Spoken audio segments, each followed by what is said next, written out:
Hello, everyone. It gives me great pleasure to introduce for today's Dharma talk, Seiho J. Morris Zenji, our Dharma brother in the Northwest. Good morning. And right now I'm on the East Coast, and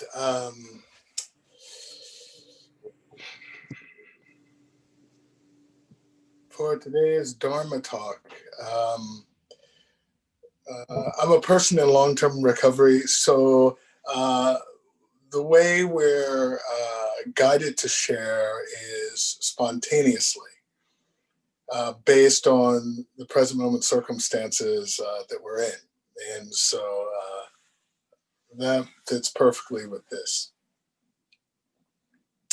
So the place where I would start is the Jataka tale of, there are two distinct tellings of this story.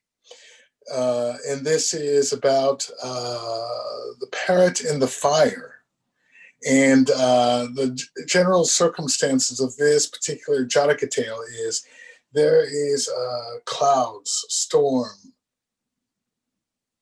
floating over a dry forest. Lightning strikes. No rain, but fire. And as the fire arises, there are some birds, it's parrots. And so they take wing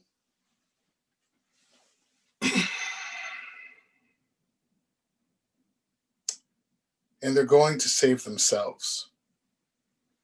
But one bird looks back and down and sees its friends running in confusion in all directions. And it realizes that it can't just dip out, so to speak, as the young people say today. So desperately, it looks and sees, there's the lake, and it dives down into the lake. This parrot, but obviously it can't carry a great deal of water, but it flies into the water, comes out, and as it flies through the maze of flame and fire and all the things going on, it just shakes its wings. And as the droplets descend from the sky, from its wings, fire just devours it. Hiss, hiss, hiss. And despite this, heroically, with a bodhisattva effort, the bird does this again and again and again. And at one point, the bird is exhausted and just falls from the sky and dies. And the way that particular version of the story is told,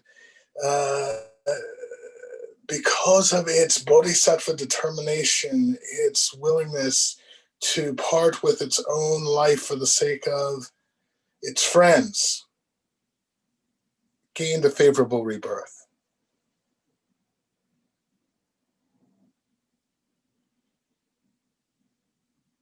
Nothing to save it from the circumstances, but still.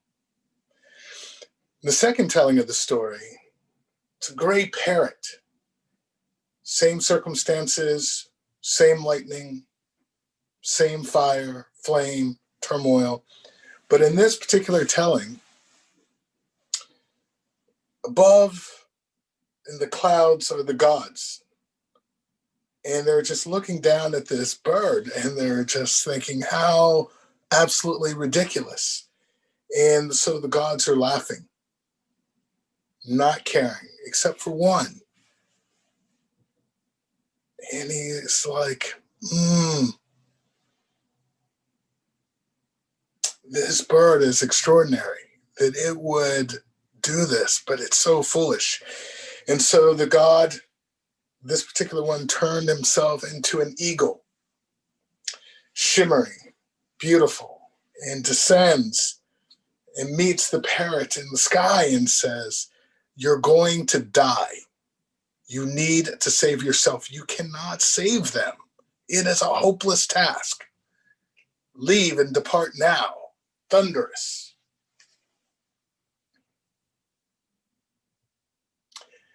The parrot replied to the eagle, "I didn't ask for your advice,"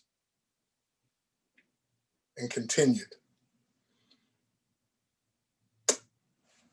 Eyes red with fire, wings, claws cracking. This brought great sorrow as the eagle, the god, looked back at his friends who were still laughing and began crying. And as the tears fell from the eagle, the fire was put out. The land was healed. And the parrot, this gray parrot, was turned into colors of green, red, blue, absolutely beautiful. And everyone rejoiced, saved from the circumstances.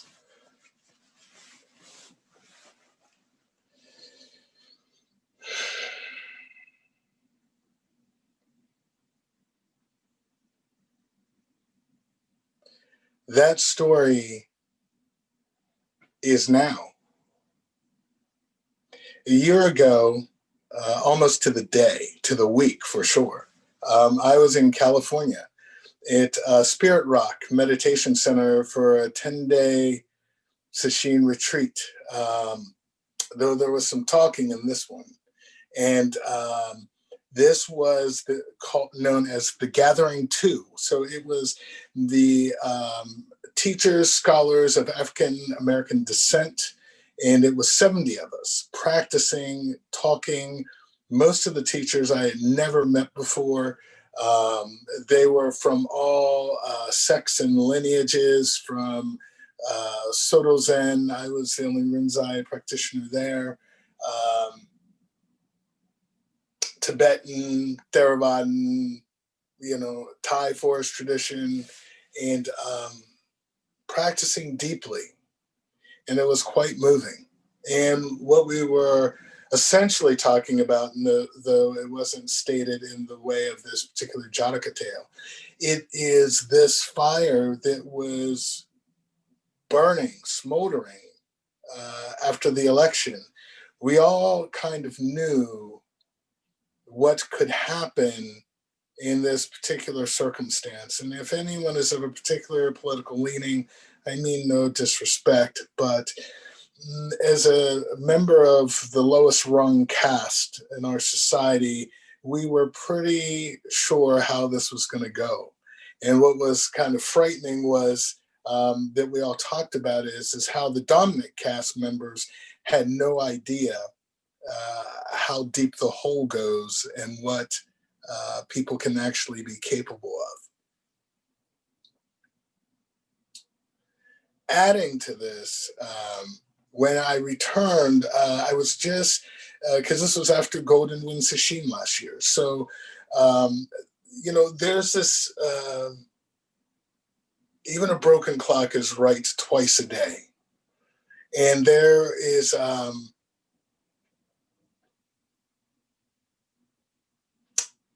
political theorist at the time. He was a Nazi. He was a member of the Nazi Party. His name was Carl Schmitt. And one of the things that Carl Schmitt had said is, sovereign are they who are beyond and can make the exceptions. When you're in power, there's a profound responsibility. And how do we lead with care, compassion, and love, or dominance, control, poverty mind? So when I returned to the East Coast and returned to DBZ, Shinge Roshi happened to be there. And in this dimly lit room, we talked. And I asked for an exception.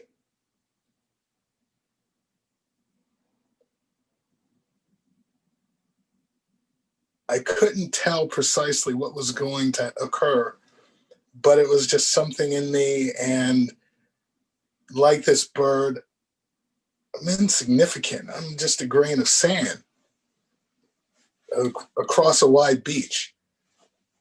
But it is my vow, and congratulations to those who have taken Jakai and those who have been recently ordained Unsui.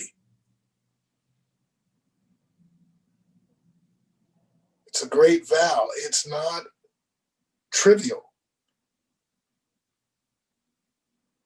Always do good, never do evil. This is the everlasting law of all the Buddhas. This Kesa, these Raksus, they're a commitment, and Mandala Day is perfect. I had no idea. It wasn't in my mind, but, endless dimension, universal Sangha relation. That Dai Basatsu, Wenji, Shoboji, society,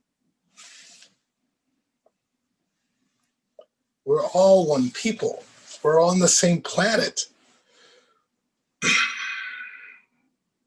And we need each other. When I first came to DBZ many, many, many years ago, what struck me and confused me at first was that we sat facing the wall. And I said, I've read some books. I thought we're supposed to be facing each other. Soto Zen, they face the wall. What's this about? And Jumpo, or at the time we called him Jumposhi, said, out of respect for Edo Roshi's relationship for Hakuin Yasutani Roshi, we sit facing the wall. And it didn't matter if he was not Rinzai. It is out of great compassion and care that we do this. And so I learned to sit facing the wall. Today it's different, and that's okay too. But the lesson was not to make distinctions. Dongye John Haber was there. HIV, accepted. I was there, accepted as a person of color. Women were there, accepted. People of all nationalities across the globe, Germany, South America, obviously the United States, Japan, China. Everyone was accepted, treated the same, equally, equality. To me, it was a dream because I had never experienced being out of the fire. Still a fire, but in a different way. So this exception was granted by Shinge Roshi. And out of her kindness, out of her compassion, out of her understanding,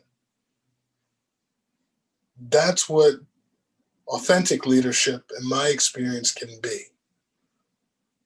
that we trust each other, that we don't fear each other, that we extend, not looking always into what's logical,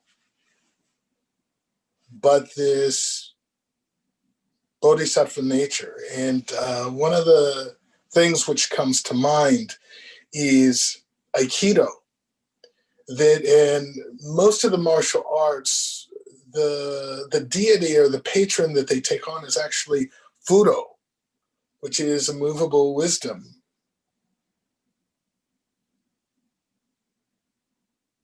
But the founder of Aikido,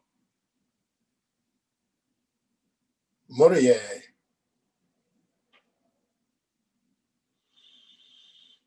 he selected Avalokiteshvara, Kanzeon, Kuan Yin,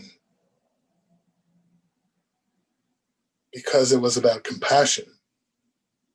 That when we engage each other, we don't have to meet as adversaries. We meet as compatriots, friends. And though we may have different views, we don't have to bring each other to harm. Diversity is our strength.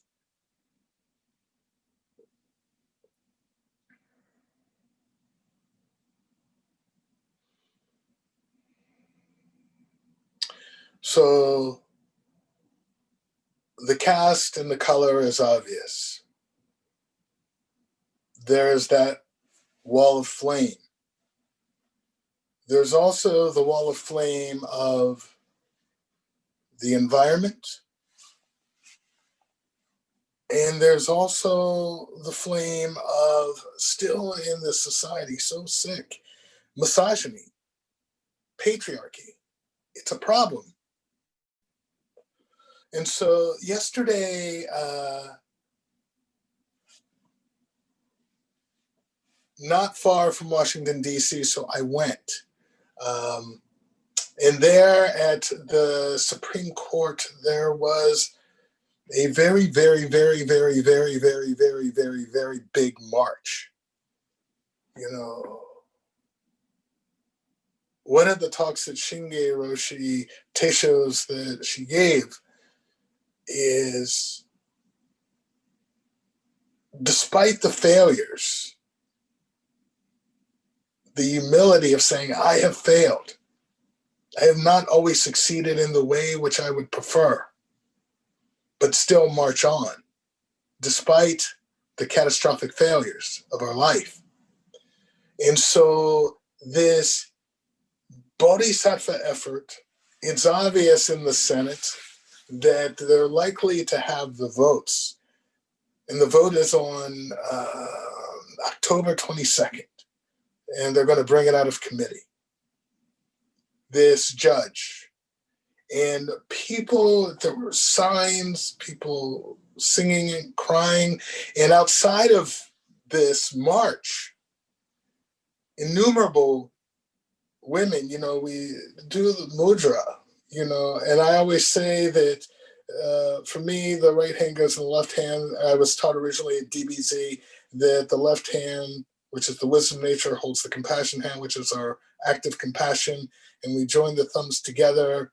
And then the monk who was giving the instruction at the time, Seigan Fudoe Glassing, said, and the enzo that it makes is the Dharma gate that we all pass through, which is the womb of our mother. So all these people, but many, many, many, many, many women, some oddly dressed as the Handmaid's Tale. With their lips, they had like string closing their lips, trying to drive the point, dipping their wings in their own way in the water of the circumstances, pretty sure that they wouldn't be able to turn it around. The Republicans are dead set. They want that last seat. They want to replace RBG with the polar opposite of who and what she was to drive the point.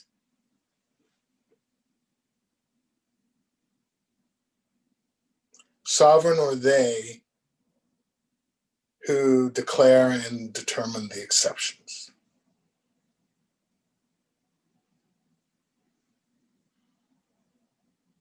It's horrific, not just for women's rights, but those who are in the LGBTQ community. Fire everywhere. It's unbelievable where we are. I was foolish and immature. I always thought that we were on a better path and that somehow, some way, the nature of America, that the system would somehow be self-protecting. I was 100% wrong.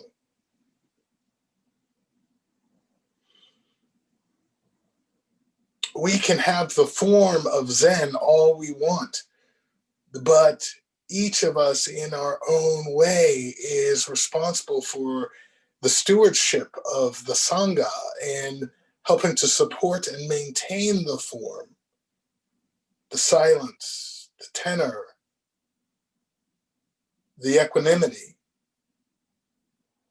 the vows. The vows don't protect themselves. We are responsible. We have the ability to respond to them with a caring and worshiping heart.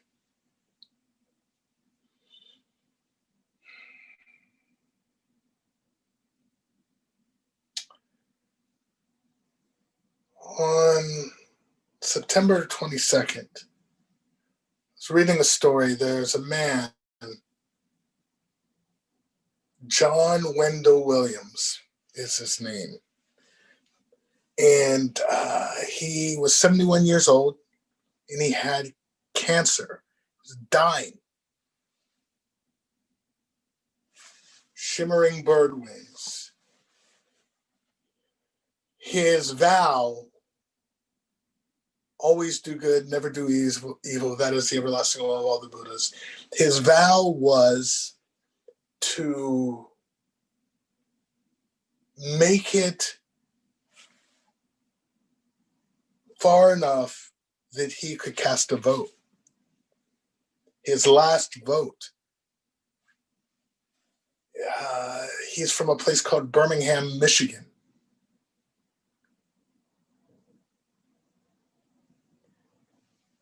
Surprisingly, because he didn't think it was going to make it to November 3rd, there was early voting. And so this 71-year-old prostate cancer person, extraordinarily weak, his son and daughter-in-law help him into the car. They go to the voting location. His son wants to help him to walk the vote to the box. And he said, no,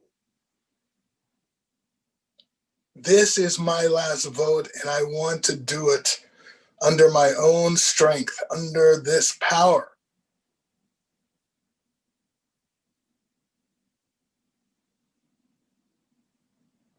Reverence and awe.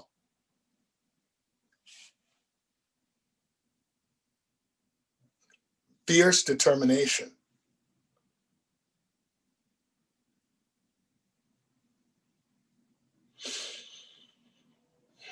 He cast his vote and put it in the box.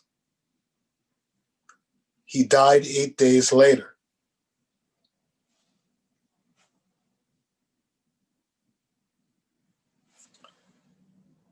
Bodhisattva determination. Sometimes, but there's an ugly man-made reality behind it. The man-made ugliness behind it, despite casting his vote under his own power and putting his vote in the box, because he died, his son was informed, your father's vote will not count. He died. The son argued, but he did it when he was alive. Sorry. His vote for Joseph Biden will not count. And anyone else who is also on that ballot that he voted for. No exception. For me, it's horrific. You mean the only time that we matter is when we're alive? What about karma? No knowing.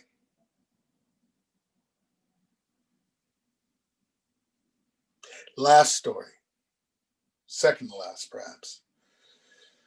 Recently, some of you may have heard this gentleman by the name of Ice Cube. I hate when they use acronyms like this. I too have my own racist issues. Even though I am a Black person, I really don't favor that. I'm what's known as an assimilationist. Sometimes I think that if we act right, say the right things, do the right things, that will finally be accepted. But the reality is that's not always so. And so at any rate, Ice Cube had this plan for quote unquote Black America. And the idea was the Biden campaign, they said, there's actually a lot of good points in there, but let's talk after the election if I win. The Trump campaign talked to him. He got into a lot of trouble with the POC or person of color community or BIPOC community. A lot of grief. And particularly because the administration promised minority communities $500 billion of support. And he was saying, but I got $500 billion. And this is the part of the movie where I always say we are consistently smart as human beings, but inconsistently wise. And that's how we get into trouble. What minority communities fundamentally, money is okay. I like Apple iPhones. I get it.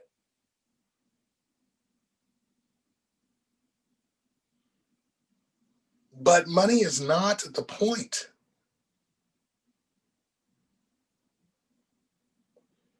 What minority communities really want doesn't cost $1. It's just to be treated equitably and with equality. That's the endless dimension universal Sangha relation. That is the heart, for me personally, of the Bodhisattva vow.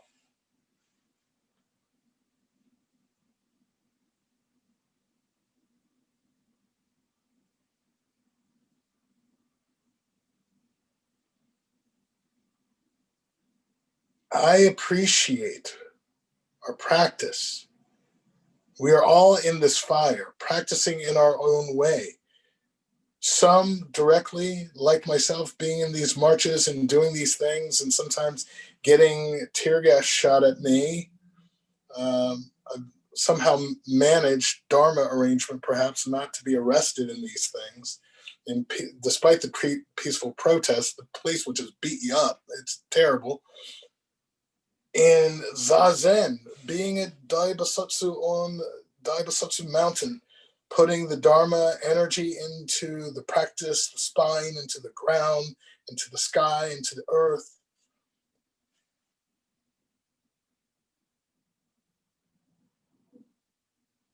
We have so many fires. Like I said, it's not just racism, it's climate change. We've probably gone too far. Now it's about minimizing the damage. We have homelessness, we have hunger. And the nice thing about this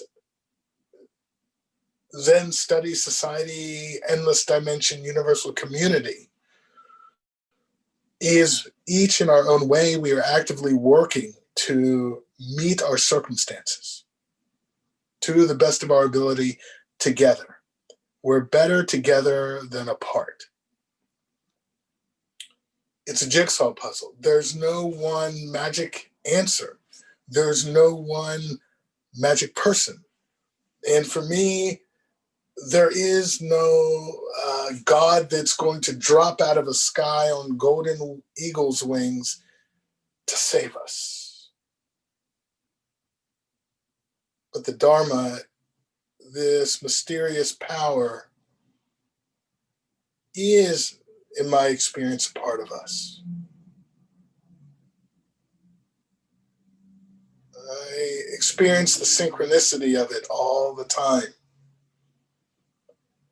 which is one of the reasons why my personal definition for Dharma for Western culture, best translation that I've arrived at personally is grace. Dharma is grace.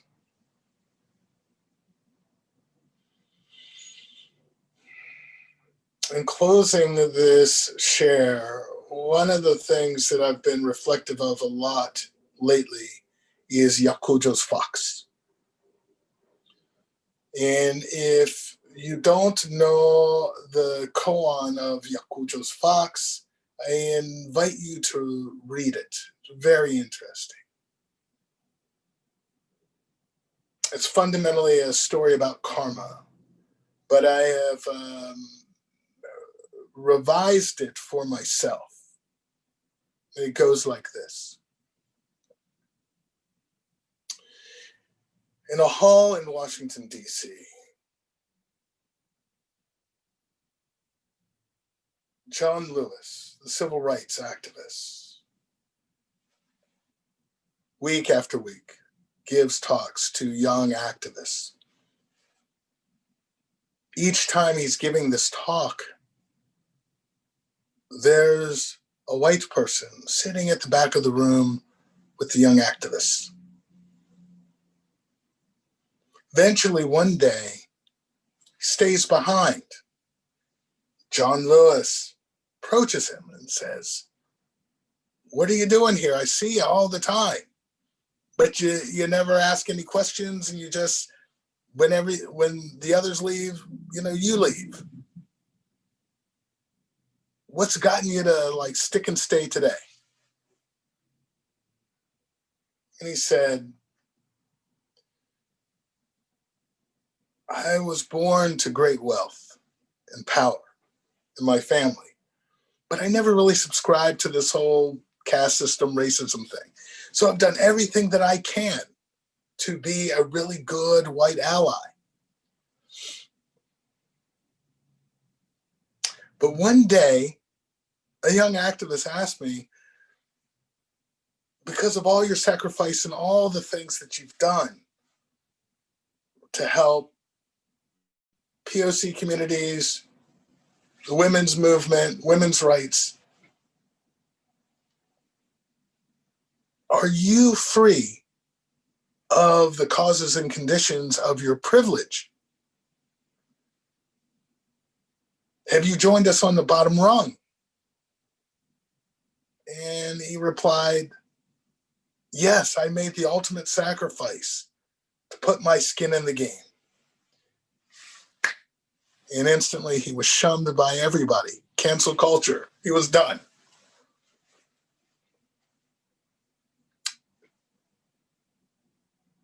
"Mr. Lewis, you know so much, you're so wise. I'm asking you, am I free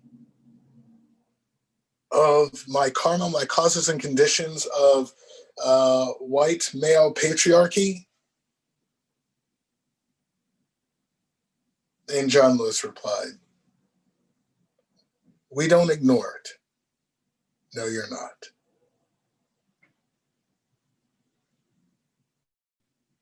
But it's still our responsibility to heal this generational madness.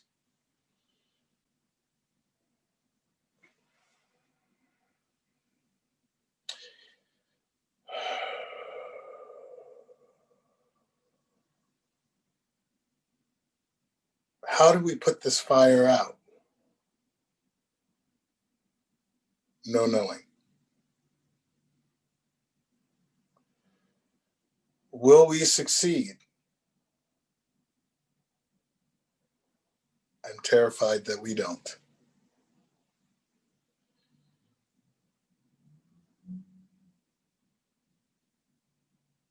If this continues in the way that it does, what will this mean?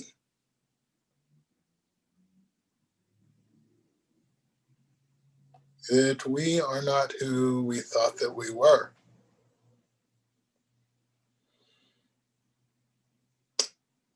I look at the children of Rudy Giuliani and Kellyanne Conway. They're children, daughters, women, standing up to their fathers, speaking truth, and mothers to the best of their ability, trying to really head everything off at the pass, who is going to potentially further the chaos.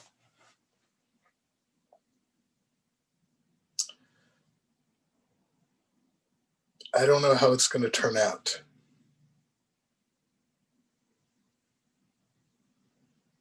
But I won't stop practicing.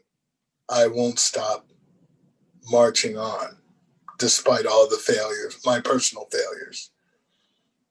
We just keep going because that's the Bodhisattva vow. And as I always like to say, progress rather than perfection, because I've never met a happy perfectionist.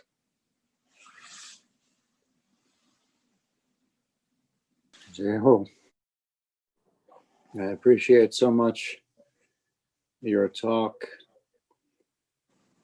And I particularly love the way you began introducing yourself as someone in long-term recovery. And I thought how absolutely perfect. I understand that that is an accurate description of your own life and your own journey, but what a wonderful description also of what it means to be a Zen practitioner in long-term recovery from addictions of all sorts, whether it is an addiction from a particular drug, an addiction to greed, an addiction to self-centeredness, an addiction to prejudice or narrow-mindedness. It's such a wonderful phrase, long-term recovery. And I think we can all appreciate the journey that you've taken and the journey that each of us are on in this long-term recovery.